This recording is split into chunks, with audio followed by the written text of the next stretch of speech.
Hey, um, Merry Christmas, everybody. Nice to see you all. Thank you so much for joining. This is such a treat. Hope everybody had a nice, peaceful Christmas time and having some continued extended break. It's feels like we've reached the end of a tumultuous year. So congratulations on making it through 2020. So um, it's one for the record books, certainly.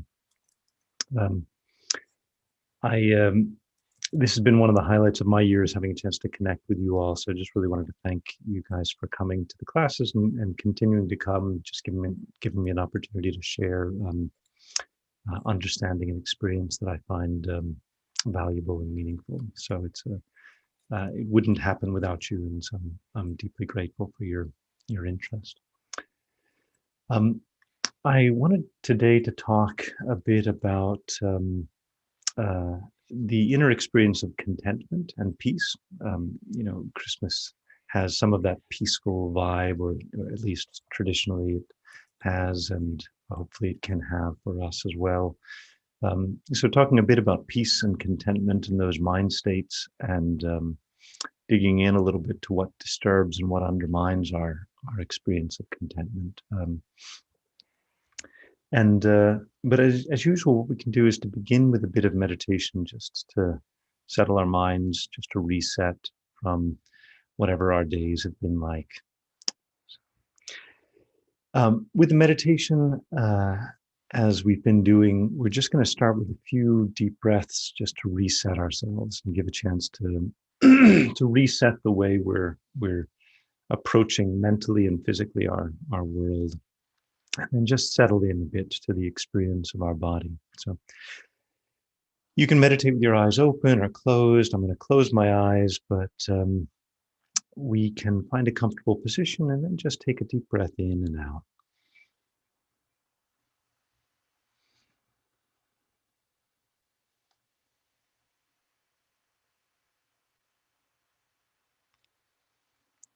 And then another deep breath in and out, and inviting ourselves to relax.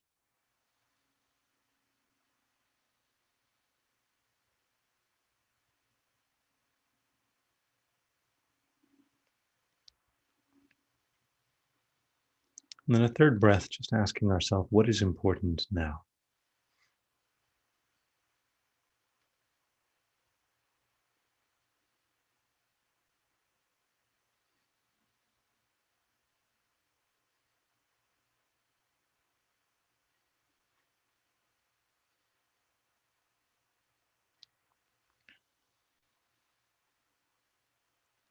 And then we start to become aware of the feeling of our own body.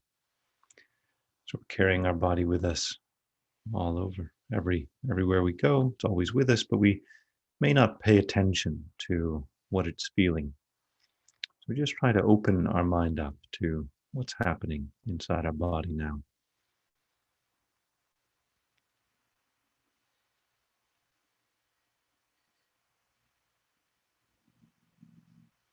How does it feel to sit? How does our body feel?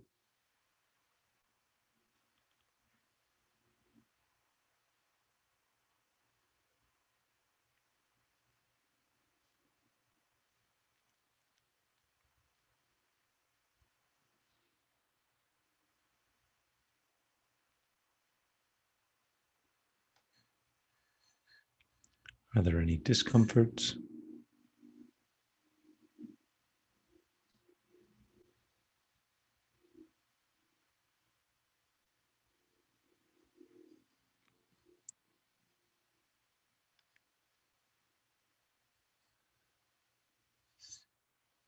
And how does it feel as we're breathing in and out? How does that change the feeling in our body?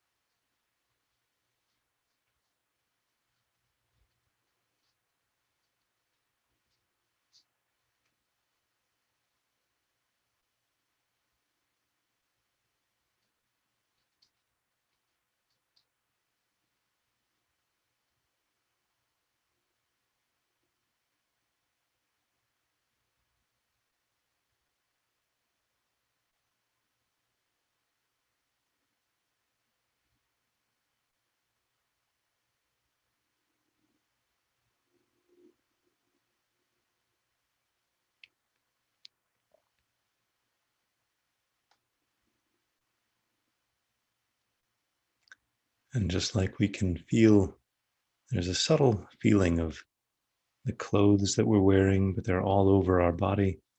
So the feeling of our body itself is not in any one place, it's all over. The feeling of our skin,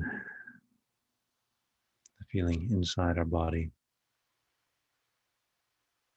It's hard to pinpoint just one place. We just let our mind relax and feel the whole thing, the whole body.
And then we can recall the kindness that we have received throughout our life, the kindness that has allowed us to come to this place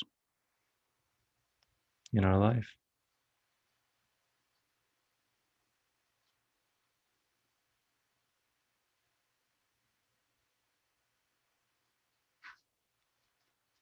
And we can develop a wish to repay the kindness that we've received.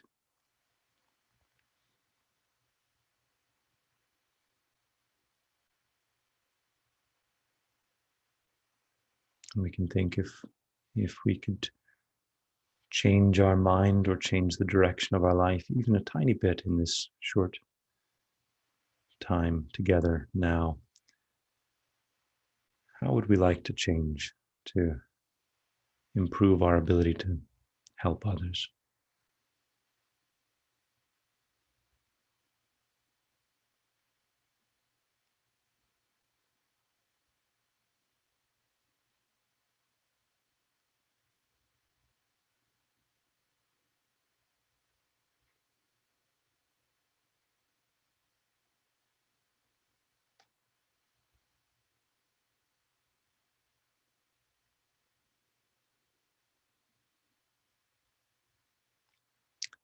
And then with this motivation, we can open our eyes and rise from our meditation.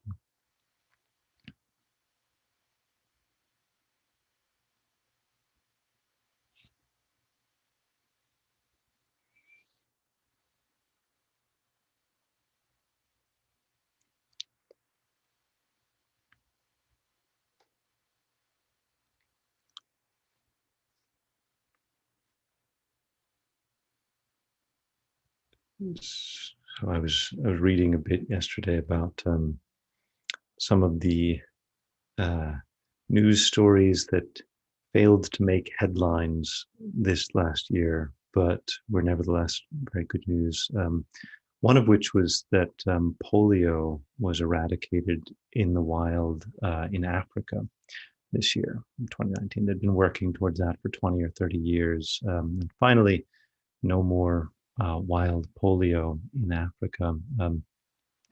And I followed a couple of threads to some other people who've been putting forward good news and general like indications of human progress. And so if you look at, there's something called the Human Development Index, and they've been putting out year after year, indications of how many girls are in school at a young age, states, you know, you know, levels of murder, levels of theft, levels of, life expectancy and so forth. And in general, when you look at it at a long scale, the world seems to be ticking up very, very well over the last 100 years, especially. Now we have these blips, and COVID 2020 has been a huge setback in lots of areas. But in general, there's still this positive progression. And the article was saying that humans, there's a lot of reasons why we tend to focus on the catastrophic bad news that we're exposed to, but some of it is just human nature. Like humans tend to look for what's wrong. And there was a psychological study where they asked people to identify any pictures of faces where they had a blue dot on the face. And so they could pick out, which faces had a blue dot on the face. And then they would make the dots less and less frequent. And so, you'd have multiple screens pop up where there was no faces with blue dots on them. But what they found is that people would start interpreting a wider range of colors as blue. So like the brown dots and the green dots. And so they started looking for that in places where it didn't exist. So the mind sort of tries to draw out, tries to draw patterns out, looks for patterns. And the patterns that we look for, they reflect our own mind to some degree. And so there is a sense in which there's a sense in which we've inherited some genetic tendencies towards being like this or that. And there's a sense in which we've inherited cultural tendencies towards being like this or that. But we can change our habits. We can build habits to, for example, begin to look for signs of kindness and generosity.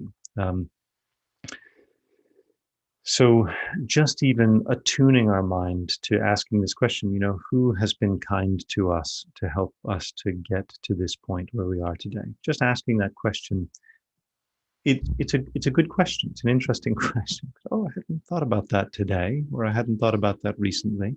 And it makes you think, it makes you look for, well, who has been kind to me?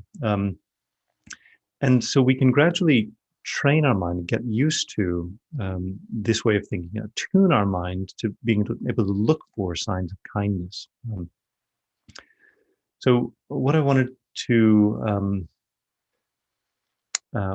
talk about today is the topics of peace and contentment. Peace and contentment, which sounds very nice. Sounds very quiet.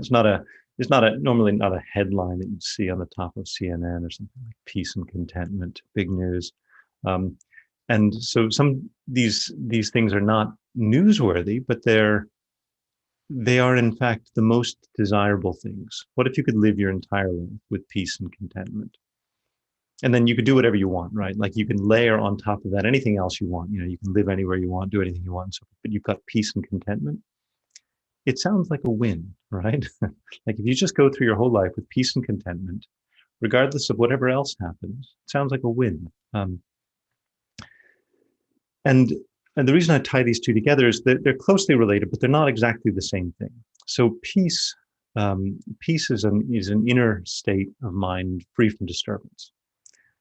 That's probably the nicest way to say it. It's a state that's free from disturbance. So if you imagine a lake and somebody throws a rock in it, the water of the lake has been disturbed. But the water of the lake gradually settles down and becomes still and becomes a peaceful lake, a still lake. And so our mind is often disturbed, right? Because we're encountering all kinds of things that are difficult for us to figure out, right? We have all these worries and challenges that we're encountering. And so our mind can often be disturbed, but there's a natural state of our mind, just like the natural state of a lake is still and calm if it's not disturbed. the natural state of a lake, it just gravitates towards peace. So the natural state of our mind, it will gravitate towards peace. And so sometimes at the end of a long day, you just come home and you just flop on the couch, right? What are you experiencing? You're letting your mind settle. All of the busyness and the bustle of the day, you're just letting your mind settle. So we come to meditation class like this, you just breathe for a little bit, you sit down, it just feels good, right? And so the meditation class gets some of the credit. It's like, oh, that meditation class makes me feel good. Actually, it's not the meditation class. It's your own peace of mind. It's just, I gave you permission to just sit there. So I tricked your mind into just settling a little bit. And there's a nice feeling that comes when your mind is peaceful. And that's amazing, actually. And the more peaceful your mind is, the nicer the feeling is. And so, and your mind can be peaceful even when you're busy. You can get into what's called a flow state, where you're doing your favorite thing, and maybe it's running or bicycling, or I like talking, as you can tell, like, or you're writing or solving a puzzle or whatever it is that you like to do. You get into a flow state. And at that time, it just feels kind of effortless, and there's a nice feeling. You're peaceful while you're doing something challenging. So you can be peaceful even while you're in motion. And so peace is not something that is only the domain of sitting still and only the domain of silence. Peace can ideally be something that pervades every part of our experience, every part of our life. But the thing is, we often don't prioritize peace. It's like, what are your career aspirations? You might ask a 16-year-old, what do you want to do when you grow up? They say, peace. I want to be peaceful. It's like, all right, well, what are you going to do for a living? What are you going to do to make money? All right, well, what else are you going to do? Because we tend to focus on what's there instead of what's not there,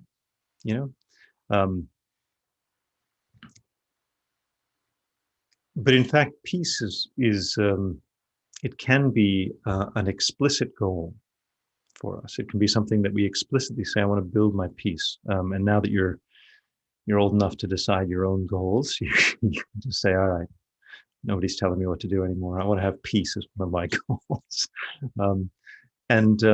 And then making it explicit, like, are these things conducive to peace? It's like Marie Kondo, this minimalist. Is this conducive to joy? Right? Does this bring me joy? So just ask, does this activity bring me peace? Right? Is this helping my inner peace?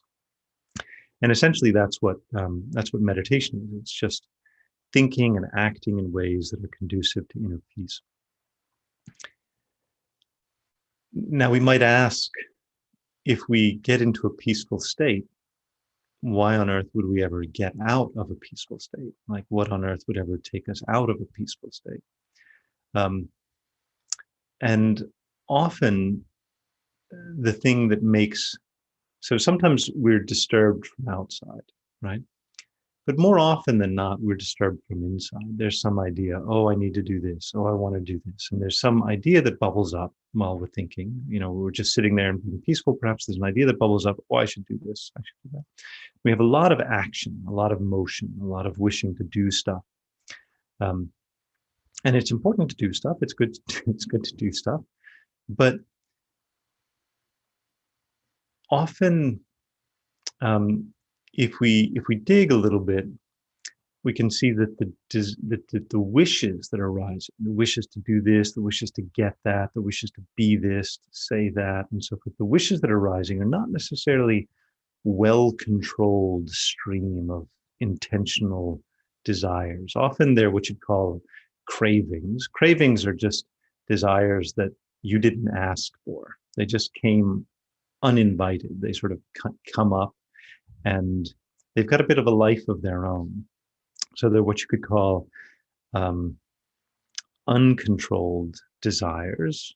They're desires that you're not specifically controlling. Now, an uncontrolled desire is like an uncontrolled dog.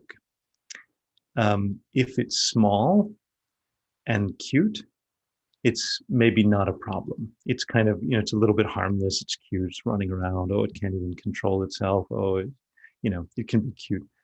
If it's a big dog and it's out of control, it can be scary, right? So our cravings come in many sizes, from the sort of cute and harmless. What's to eat? What should I watch on Netflix? These are kind of the cute, harmless, didn't hurt anybody kind of desires. But then we have these big desires that can be a bit fearsome, and they're actually in the same spectrum. That if they're what you'd call cravings, they're uncontrolled desires. They're desires where we didn't particularly ask them, we didn't, and we may not want them to be there. And fundamentally, if you have an uncontrolled puppy, what does that grow up to be? An uncontrolled big dog. um, and we can have uncontrolled small desires that are harmless, but they can get out of control under the right circumstances. And particularly if we're not happy, if we're unhappy for whatever other reason, then those desires, those cravings can take up more energy, more strength, because they're basically, anytime there's a craving, it's a little voice that says, oh, you'd feel better if you did this. You'd feel better if you ate that. You'd feel better if you said this, and so forth. It's like promising happiness. It's a little inner advertisement. So we're being advertised to all the time, from outside and from inside. These little tantalizing ideas, these visions of what would make us happy, what would make us happy. Now, just a few minutes ago, we talked about how inner peace makes us happy. What would make us happy is inner peace, but then we think, okay, well, inner peace and something else, we have these wishes that arise, and our whole life is based around them. Generally, like, our life is based around these aspirations, wishes, large and small, harmless or harmful. What do we want to be? What do we want to do? Where do we want to go? All these wishes. But it's like when you go on vacation, this has not been the year of vacation, right? But when you go on vacation, I don't know if you've ever had the experience. Well, you have these visions of, like, what would it be like to go on vacation? So around America, a lot of people come to San Diego on vacation, but I live in San Diego. So if you're in San Diego, you have to go to Hawaii on vacation. That's where people from San Diego go on vacation. So you have this idea, oh, if we went to this place, it'd be so fun and so nice. And but there's actually quite a lot of pain and struggle to get there, right? Packing all your stuff and going through the driving, and the flights are always uncomfortable, and getting settled is uncomfortable. And then you get there, and then there's always some disappointment when you get there. There's always a bit of frustration. It's not as easy as you'd hoped. You want to rent bicycles and the bike shop is closed, and you want to go to a restaurant and then you order this dish and it wasn't as good as you wanted. And, like, there's all of these disappointments, and basically you find wherever you go on vacation, you're still there, right? It's still basically we always want to go there, but we're never there. We can never be there. We're always here. It's just sometimes here changes, right? So we get on an airplane and then all of a sudden here is Hawaii, or here is some other place, but we're still here, right? And we bring ourselves with us, like the saying, wherever you go, there you are. We bring ourselves with us, and so we also bring our discontent with us. And so our mind, which has been promising us happiness, promising us like a wonderful, perfect, ideal vacation, actually it meets with disappointment after disappointment after disappointment. Sometimes, we have good experiences also, but it's a mix. And so the practice of contentment is an intentional exercise. Sometimes we think of contentment in a passive way, like peace and contentment. Would you like to be content? Oh, that would be great. But contentment is a verb, like love is a verb. You have to love someone or love something. Love is a verb. Contentment is actually a practice. It's a mindset that you adopt. And contentment is a mind that thinks, I can be perfectly fine without something. I can be perfectly fine without something. And it's a way of allowing that bubble of craving to arise, but then let it burst. It just pops. It just comes up, and then it's like, okay, well, that was just an idea. Came up, maybe I could do this. No, let it go. Let it go. And one of the challenges that we have in modern Western, well-developed countries where we have a lot of freedom and a lot of options, we have a lot of opportunity to pursue our desires. We've got, roughly speaking, relative to the vast majority of people in the world, we have a lot of money. We may have a lot of free time compared to people who are having to work, multiple jobs just to survive and so forth. We have a lot of money, we have a lot of free time, we have a lot of opportunities. And sometimes it's the people who have the most opportunity that experience the most suffering and pain, because they just they can follow their cravings endlessly, and they never have to practice contentment. But if you're poor, or if you don't have much time and you're stuck and it happens to be 2020 and you can't travel and so forth, you don't have the option to exercise all of your wishes. So what options are you left with? You're left with two options. You can be miserable or you can be content. And between those two options, I would suggest contentment. So contentment is the idea, okay, well, if I can't do something or it's not really going to help me in the long term, that's perfectly fine. I can be perfectly okay. And so you can find people who are poor, right, and never traveled, not much education, not much free time and so forth, but they're really happy because they're very content. So their minds are relatively at peace. They might have some idea, but they don't hang on to it because it just sort of arises. And so there is this inner experience of good fortune about whether you have enough. And it's interesting that contentment is directly related to a sense of good fortune. Contentment literally means you have enough, you're satisfied. So to have enough, that's amazing, right? How much money would be enough money? That could be a theoretical question, or you can ask yourself that question in reality, like how much money is enough, right? Enough money to eat, enough money to pay your bills, enough money to save up for retirement, enough money to be able to give your kids a bunch of money at retirement, enough money to be able to influence society. Like at some point, there is no upper limit. You could always think, well, there's something else that would be accessible if we had more money. So one of the first earliest teachings I heard, 20 years ago at least, it said just these words. What was it?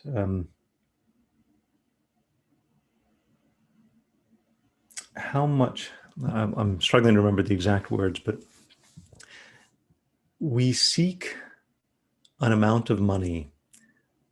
So our desire for money, for example, can never be satisfied just by getting money, because we seek an amount of money that will satisfy our desire for more money.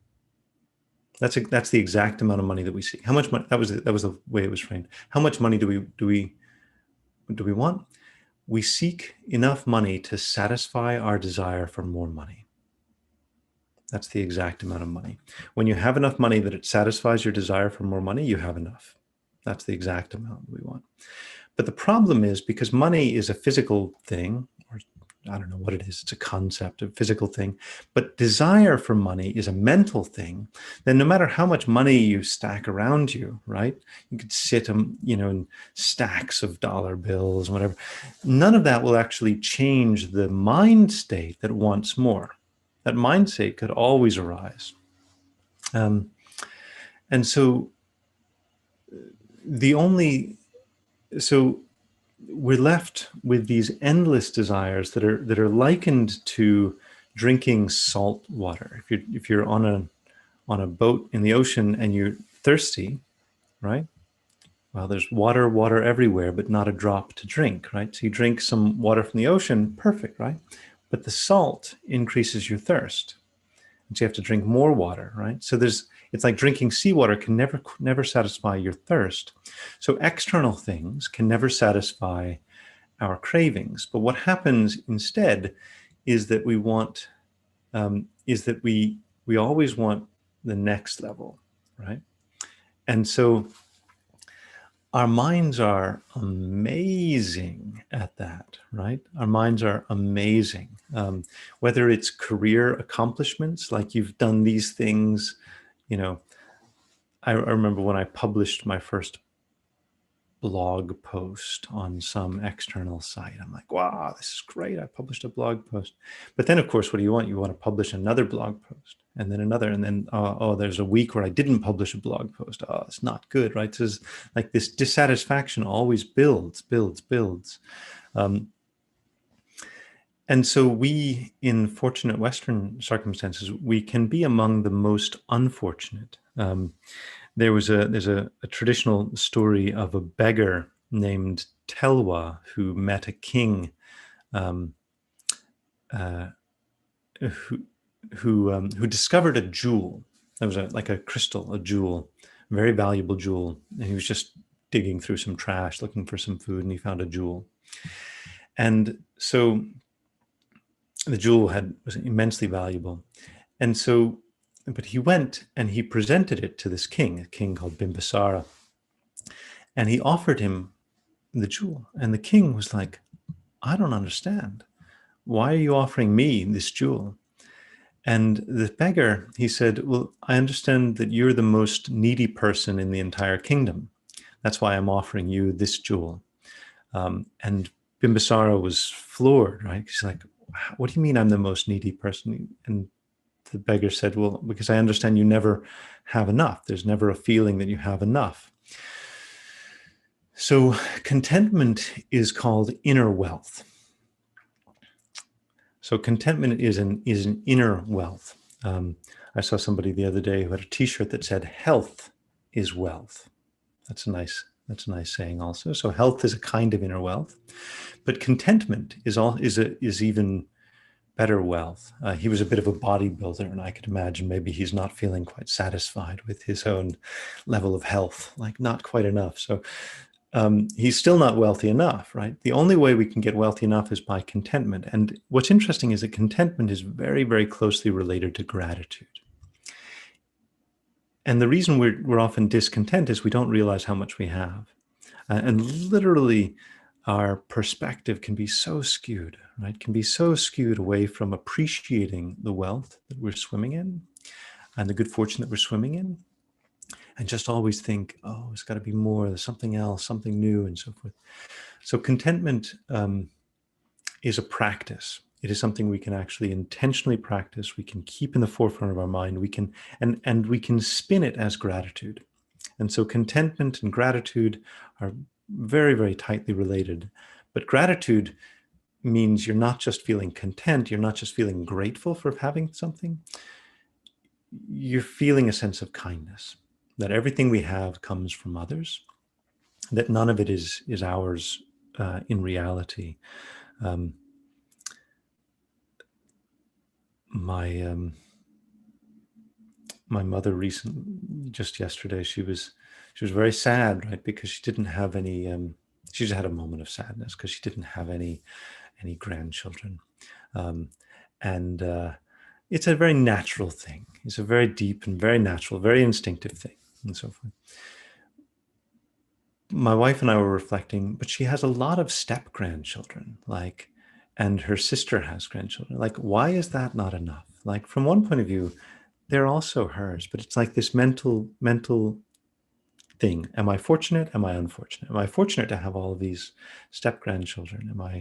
Or am I unfortunate because I don't have them of my own? But there's this very strong sense of mine, right? Like I.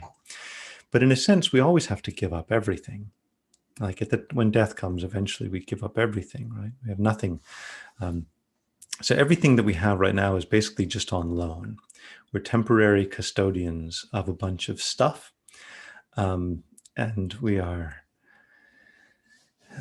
temporarily in a bunch of relationships and so forth. But none of these things are really ours in any lasting sense. And so contentment can not only help us to feel better right now, but it can take us all the way throughout our entire life, even to the moment of death, even to that sort of deep crisis, like I'm losing everything, I'm losing this life, I'm losing this opportunity. But even contentment can, and gratitude can even take us to the deepest moments of human experience and allow us to feel honestly peace and happiness, even in the face of great loss, right? Even in the face of difficult conditions. So that's some encouragement about peace and contentment, and the power, and that we can make these explicit goals and have some determination to try to practice contentment, build our inner peace.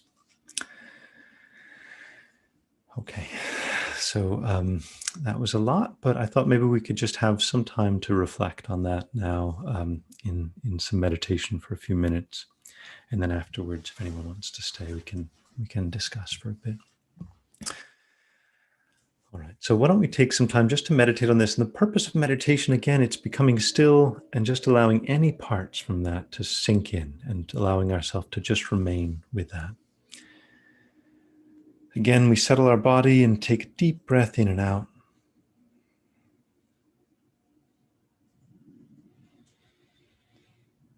And then another deep breath in and out, just inviting ourselves to relax.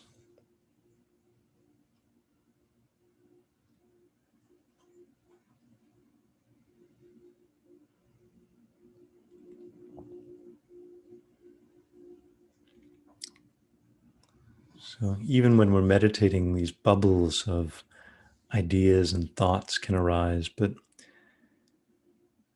just try to focus on our situation right now, our body, for example, or the situation around us right now. And just think, how can I be at peace? How can I find contentment? How can I find gratitude in my current circumstances?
Reflecting on our body, for example.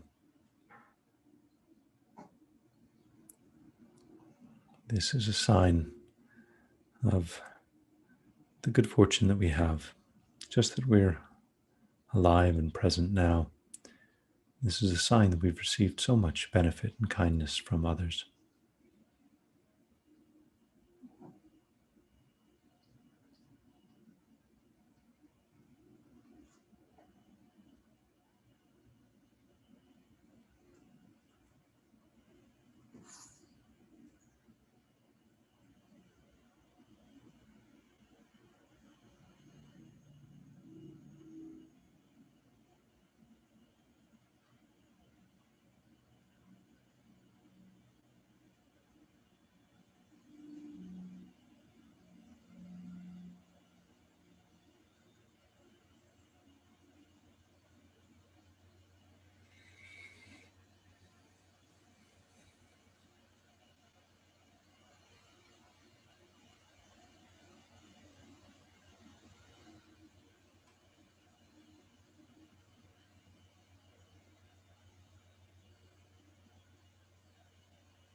If our mind has wandered off, we just return to this recollection of our present circumstances and think, how can I find contentment and gratitude?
And then we can open our eyes and just reflect for a minute through the activities we've done together here, just practicing contentment, listening, meditating.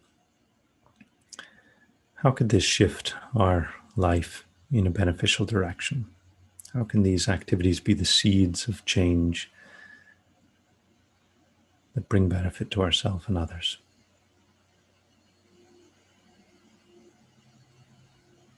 And then we can arise from our meditation.